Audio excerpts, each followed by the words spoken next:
Hello, and welcome to Book Circle. I'm Earl Weinberg. This time we will continue our reading of Village Centenary by Miss Reed. It is now December, and the actual centenary is drawing nigh. As our two-day celebrations drew near, excitement began to run high. As well as the entertainment, it was my duty, as always, to provide the annual village tea party. This is paid for from our school funds raised during the year by such things as jumble sales and bazaars, and I do the ordering. This time it was obvious that we should need twice as much food, although Mrs. Willett's masterpieces should certainly fill up appreciative stomachs. We are lucky enough to have a baker in Fairacre still. He also keeps the village shop, so that I went up one evening to discuss with him such things as scones, buns, lardy cake, and what he calls confections. That is, such mouth-watering and fattening things as almond slices, macaroons, and madeleines. Usually I order sliced loaves as well, and spend hours making sandwiches in my kitchen. But this year, with so much else to occupy my time, I decided to give them a miss. By the time we had finished poring over the order, it was plain to me that we should have to have some more money-raising efforts early in the new year, as the existing school kitty would be seriously depleted. And why not, I asked myself. It's not every year that one celebrates one's 100th birthday. Fairacre School is going to do its friends proud and enjoy every minute of it. The two performances and tea parties were to take place on the last Thursday and Friday of term. Mrs. Annett from Beech Green, who as Miss Gray was once my infants' teacher until the neighboring headmaster snatched her from me into matrimony, brought Miss Clare with her, as our old friend was to stay the night so that she did not get overtired. I was to return her to her own cottage on Friday evening. At 2:30, parents and friends came flooding into the ancient schoolroom. We had pushed back the dividing partition, and the action was to take place at the infants' end of the room. The quaking actors and actresses were huddled into the lobby. Miss Clare, serene as ever, did her best to calm their nerves while I greeted our guests and told them a little of what they would be seeing, with reasonable luck. I had never seen our little school so packed, and this, of course, was only half our audience. I found it immensely moving to see so many old people, some of whom had been pupils before the First World War, and would remember Miss Clare as a young pupil teacher. It was good, too, to see so many friends and some comparative newcomers to Fairacre, like the Mauns, who had come to us to do us honor and to join in this homespun tribute to our school. I read the entry from the original logbook, and Linda and Patrick took the stage. There was warm applause as they entered, due largely, I think, to the superb costumes which Mrs. Moffat had created. After looking somewhat scared at this unexpected welcome, the two became quite confident and went through their little scene.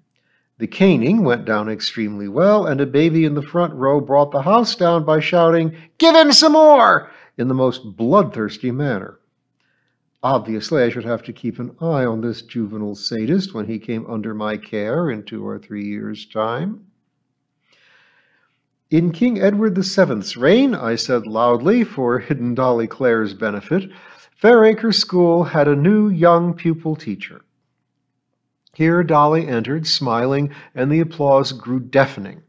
We had placed the old high chair in which she had sat for so many years in front of the audience, and with just one page of notes, Dolly began her reminiscences. Her listeners gave her rapt attention. She confined her memories to the early years of her teaching at the school and mentioned many children, many now dead or killed in the 1914-18 war, remembered clearly by the older ones present. She touched on the clothes worn, the lunches brought, the great distances trudged in all weathers, and the universal poverty which dogged almost all. She also dwelt on the happiness found in simple things, the occasional treat, the annual outing, harvest home, a visit from the bishop, as well as the ineffable joy of country things, such as the first primroses, the cuckoo's call, and the return of the swallows. There was no doubt about it. As I had suspected, Miss Clare's contribution, made incidentally without any recourse to her notes, was the highlight of the afternoon, although the following scene, showing the school's part in the War of George V's reign, obviously moved many of those who could remember those sad times. Mr. Lamb's recollections of the trip to Wembley from the school gave us all a chance to laugh. Some of his contemporaries interrupted his narrative with downright contradictions, but it was all done with such enthusiasm and merriment that his contribution was a resounding success. Mrs. Austen's vivid account of an evacuee's view of Fairacre was warmly received, and probably because she was a woman, she was not open to the same outspoken comments which had punctuated Mr. Lamb's account. Then it was my turn to give an idea of the school in the reign of our present Queen Elizabeth II. I had tried to make it a brief survey and as interesting as possible, but feared it might be something of a come-down after the earlier contributions. It was a kind audience, however, and genuinely interested, I felt, in the changes which had taken place since the Act of 1944, when the children over 11 went off to Beech Green or Caxley Grammar School, and Fairacre was left as a junior school. The repercussions of the ancient grammar school being obliged to become a comprehensive school were also mentioned, for this fact touched many of the families present. The children's work was on display round the walls and at one end of the room, and I invited the audience to inspect everything and to see how methods of work had altered over the 100 years. The whole school then clustered on our temporary stage and sang 2 songs very sweetly. Finally, the vicar rose and made a fine speech about the great part this old school had played in village life, and complimented everyone on the work done, not only on the stage this afternoon, but behind the scenes for many, many years. He then asked us all to join in a prayer of thanksgiving for mercies received in the past, and to call a blessing on Fairacre's school's future. While this was being done and heads were bent, I could hear the welcome sound of Mrs. Pringle and her band of helpers dealing with the tea things in the other lobby.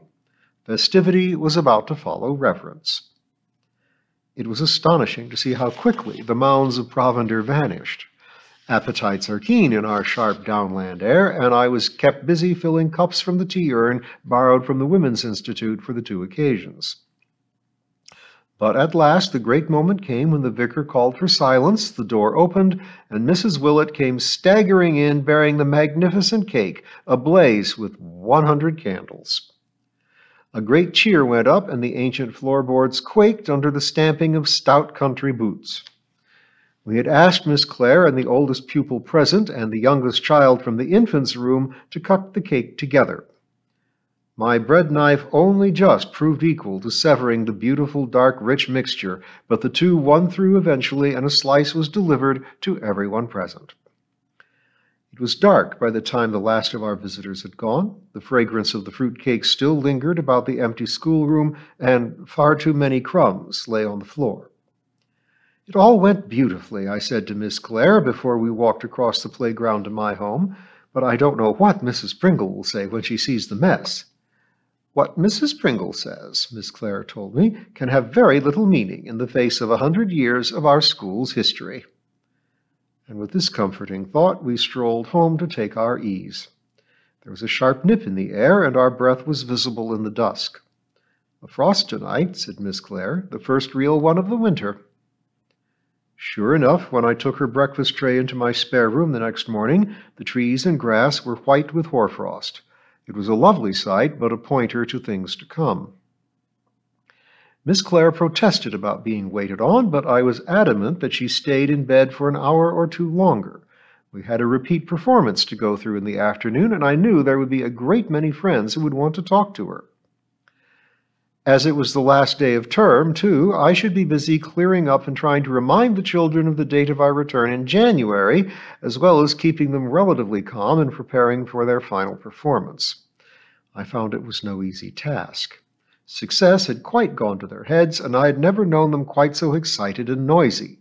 I pushed them out early to play in the frosty playground and run off some of their excess energy. Miss Briggs, whose class was suffering from the same joie de vivre, joined me in the playground, and we gave them all a further 10 minutes of strenuous exercise. If anything, these tactics seemed to rouse them even further. But we ushered the breathless mob indoors, and I suggested that a story might calm them down. We have to expect this sort of thing on the last day of term, I said indulgently, and then, of course, there's Christmas looming ahead. Are you going home? Yes, said my assistant. Tonight? Will you want to get off early? I wished I could remember if it were Droitwich or Harrogate, somewhere a good distance away, I knew. No, it seemed better to go tomorrow in the light, and anyway, Wayne doesn't finish until tomorrow morning. I must have looked blank. I'm driving home to Leamington and taking him with me. Leamington, I must remember, Leamington.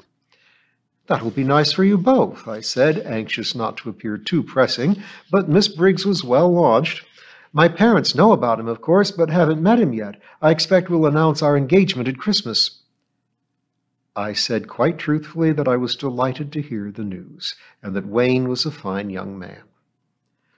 Miss Briggs gave me the biggest smile I had yet seen upon her countenance, and we returned to the noisy rabble within. Our second afternoon was even more successful than the first. For one thing, all those taking part were more relaxed, and the audience was even larger than the day before. How they all managed to squeeze in, I shall never fathom. Mrs. Willett's second cake was as rapturously received as the first, and almost all the school's offerings went too. The few cakes that remained I put into a paper bag to give surreptitiously to the Coggs family later. Miss Clare was surrounded by friends, among them Elizabeth Maughan, who had not met her before.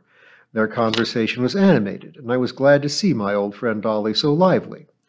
I began to realize, more sharply than ever before, that she normally lacked company, and I was glad that I was about to invite her to spend Christmas with me. Even Mrs. Pringle seemed to have mellowed with our festivities and said nothing about the floor strewn with crumbs. "I'll see to that tea urn," she said. "The W.I. can turn a bit funny if it's not returned pronto and clean." At last we said goodbye to our guests, reiterated the phrase, "Terms begin on January the 6th," to those willing to listen, who were few among the general pandemonium, and left the schoolroom to the ministrations of Mrs. Pringle and Mr. and Mrs. Willett, who insisted on putting all to rights. "Well," I said to Miss Clare, when we sank exhausted, one on each side of my sitting-room fire, "I'm whacked. Someone else will have to cope with the next centenary." "But it's been really memorable," replied Dolly. "How glad I am to have seen it and to have taken part." "Have a glass of sherry," I said, struggling to my feet. "We need a pick-me-up after all that." "Here's to Fairacre School," said Dolly, raising her glass, and we drank thankfully. "Have you any plans for Christmas?" I asked after the first rejuvenating mouthful. "None, except that I expect the kind Annetts will invite me there for Christmas Day." I said how much I should like her to come to Fairacre for 2 days or longer if she could manage it. "There's nothing I should enjoy more," she told me, and so it was happily settled. "I can honestly say I never feel truly lonely," she went on, "but now that I'm such a great age, I've no one of my own left. Ada's children lost touch years ago, even before my sister died. Of course, dear Emily meant more to me than anyone in the world, but when she went there was really no one left, except good friends like you. I believe you are in the same boat?" "I suppose so. No really close relations, though I have a dear aunt and some jolly cousins, but they are all as busy as I am, and we don't keep in touch as we should.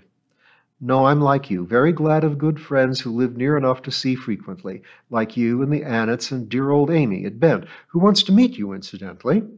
"That will be nice," said Dolly. She sounded a trifle abstracted, and I wondered if she were overtired, which would not be surprising. She took another sip from her glass and then put it carefully on the side table. "I think I ought to tell you something which perhaps I should have told you before. When I was talking to that nice Mrs. Maughan this afternoon, I realized for the first time that you might be worrying about what might happen to you if this school ever had to close." "Well, that's been a possibility for years, of course," I said, puzzled. "You see, my dear, having no relatives to speak of, I left everything to dear Emily, as she had nowhere of her own to live and only a tiny pension. Not that I had much more, of course, but I did have the cottage to shelter us. When she had gone, I went one day to Caxley to see young Mrs. When she had gone, I went one day to Caxley to see young Mr. Lovejoy and to alter my will. Young Mr. Lovejoy, I knew, was about to retire, as he was now in his 60s. But to Miss Clare, whose family had dealt with the old established solicitors for 2 or 3 generations, young Mr. Lovejoy must seem a mere boy. "He was as charming as ever," said Dolly, "and we made out a nice simple little will, leaving some money to the church at Beech Green and the same to Fairacre. My few trinkets I've left to Isabel Annett. Nothing much of value there, I'm afraid, but some are quite pretty." "She'll treasure them, I'm sure," I said. Miss Clare picked up her glass again. "And the house I've left to you." I felt my jaw drop. I gazed at her, speechless with shock. "Do you mind?" asked Dolly very gently. "Mind?" I croaked. "I don't know what to say. I wanted it to be a surprise for you when I'd gone. I knew you hadn't made any arrangements to buy a place, and I thought you could find a home there while you looked round if you wanted something better." "There is nothing better," I whispered. My voice seemed to have collapsed completely, and my heart was jumping about like a frog. "Well, of course, I'd always hoped that you would want to live in it and be as happy as I have there. I ought to have realized, though, that you might be worrying about the future. It wasn't until this afternoon, when Mrs. Maughan mentioned it, that I saw that I had really been rather self-indulgent to try and keep my plans secret." "Dolly," I began, trying to control my wavering voice, "I don't know how to thank you. I'm absolutely overwhelmed and don't deserve such generosity. I'll try to tell you soon how I feel, but I'm too overjoyed for words just now." "Good," said Dolly comfortably. "Well, that's settled. Now, to more practical matters. What would you like for a Christmas present?" I bent over to kiss her. "You've just given me one," I said. Later that evening, I took Dolly home and saw her safely into bed with her hot water bottle and a warm drink. By that time, I had recovered enough to tell her how I felt about her wonderful gesture. It made the future quite different for me, and I was still too dazed to comprehend fully just what it would mean. I locked the cottage door as directed and put the key back through the letter box. I still could not believe that one day, long distant, I sincerely prayed, this lovely house might be mine. "I shall never sleep a wink," I said to myself as I drove back through the frosty night. But I fell into bed within 10 minutes of reaching home and slept like a log until 7. I resolved to say nothing about my proposed legacy to anyone. Dolly wanted to keep it a secret, and I should respect that wish. But, buoyed up by my wonderful news, I set about all Christmas tasks I'd neglected during our celebrations. Christmas cards were arriving thick and fast. Trees, flowers, robins, skating parties, and every imaginable winter activity glowed from the tributes on my mantelpiece, and I must get down to sending off some of my own. The card I cherished most was a photograph of a baby seal sent to me by the kind people at the Tresco Hotel. The seal had been born on the beach nearby, and no other Christmas card could have touched it for its delightful appeal. It took pride of place among the others. It also galvanized me into doing something which Amy had urged me to do long ago. The first letter of the holidays was to that same hotel, booking a room for a fortnight in August. How Amy would approve. The frost continued. The ground was iron hard, and every morning found the grass and trees covered with hoarfrost. Ice was everywhere, and the roads treacherous.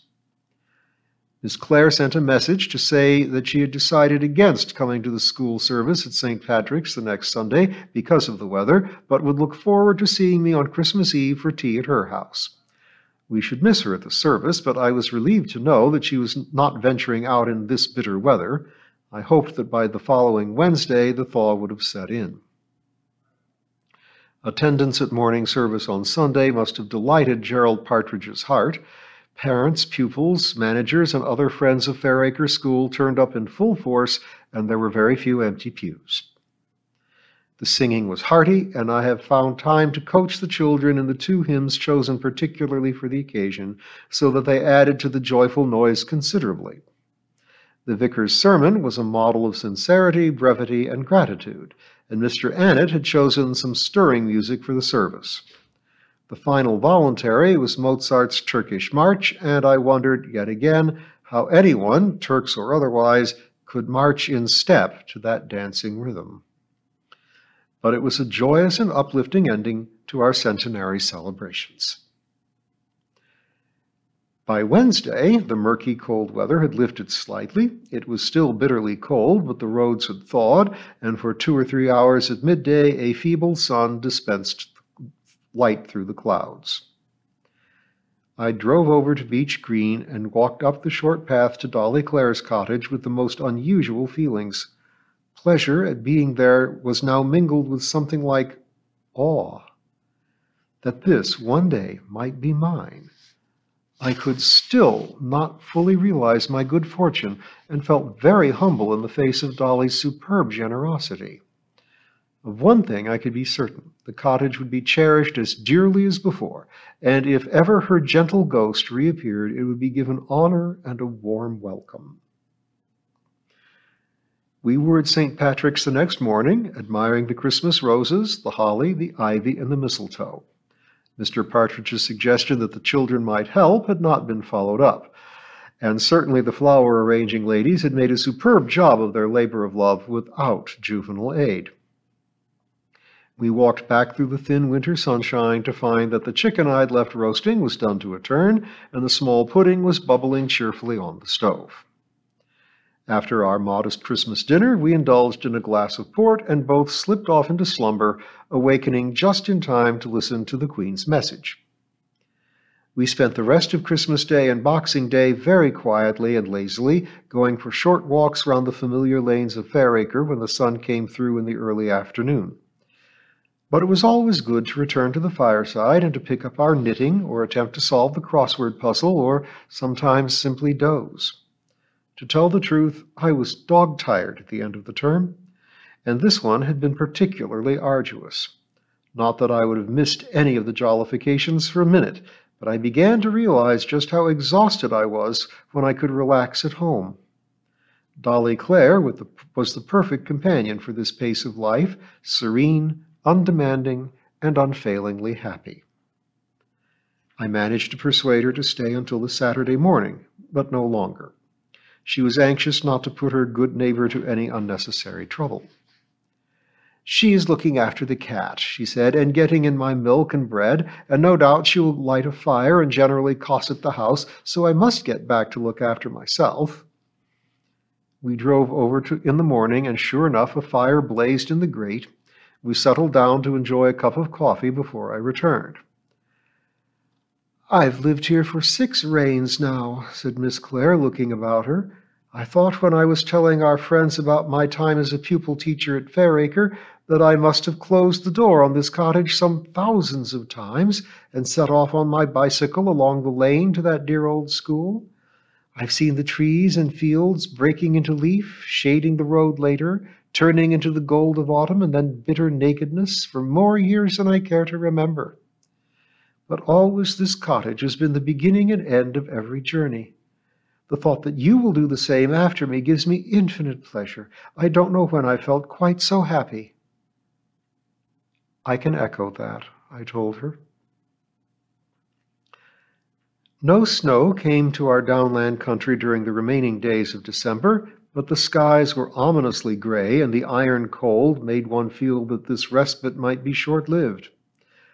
On New Year's Eve, I was invited to the Mons for the evening. I walked through the village in the frosty air to the sound of the bells ringing a practice peal at St. Patrick's.